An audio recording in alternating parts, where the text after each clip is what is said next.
Can I go and see my two sons I haven't seen in 10 weeks? Can I go and see them today and maintain 2-metre distance, yes or no?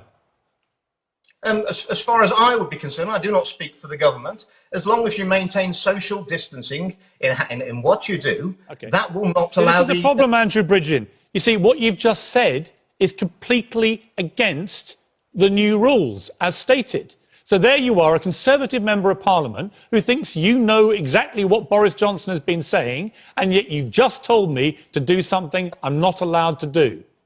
So this is the problem, isn't it? There is no clarity. It's a load of old flannel talking about controlling the virus, and you, as a leading, high-profile Conservative politician, haven't got a clue about what these rules actually mean. And you're an MP. You're part of this.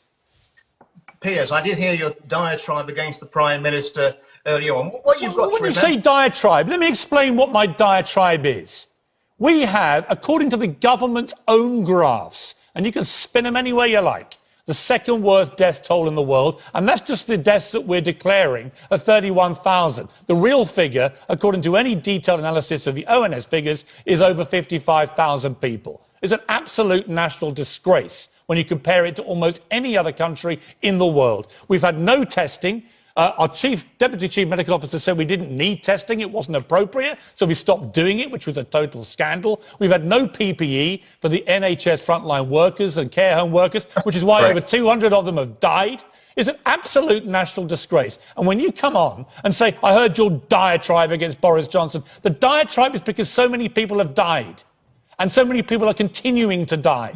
And yet, even today, yesterday, Boris Johnson announces, oh yeah, we're going to bring in quarantine at the airports. 3 months after other countries did this.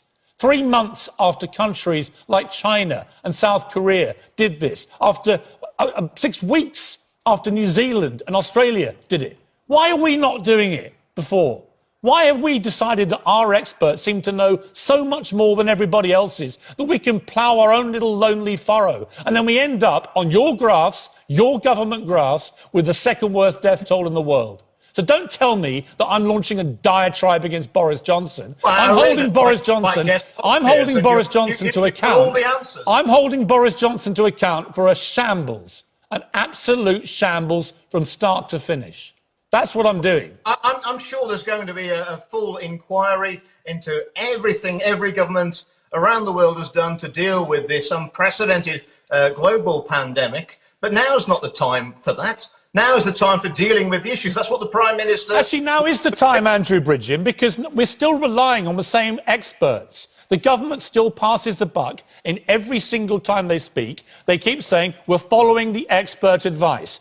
I would argue that our experts have been following very different advice and giving it very differently to our government to most other countries in the world, including airports. 90% of the world's countries have taken far more draconian action than us at airports. So I'm not really so convinced that we should be blindly following our experts, given that they don't think we should have been shutting down any part of our airports to 18 million people for 3 months, bringing this virus to this country. I'm sorry. It's called common sense. I have an airport in my constituency, East Midlands Airport. It's a huge employment hub for the constituency, and it's the biggest cargo handler, dedicated cargo handler airport in the UK. So that's still operating to an extent. But you have to remember, Piers, that we are a very densely populated country, the densest populated country in Europe. And also London is the #1 destination. It's the #1 for business from around global business, and also it's the most visited by foreign visitors. Stop making excuses. Honestly, it's ridiculous. I'm giving you the facts. Germany has had a quarter of the deaths that we've had. Germany's a bigger country by 20 million people. Germany has 20 million more people than us. It's a lot of flannel when you start talking about how brilliantly we're doing. Please stop it. You talk about insulting intelligence. This insults everybody's intelligence. All right, we've got to go to a break. Thank you, Andrew Brigden. We'll come back with our two experts.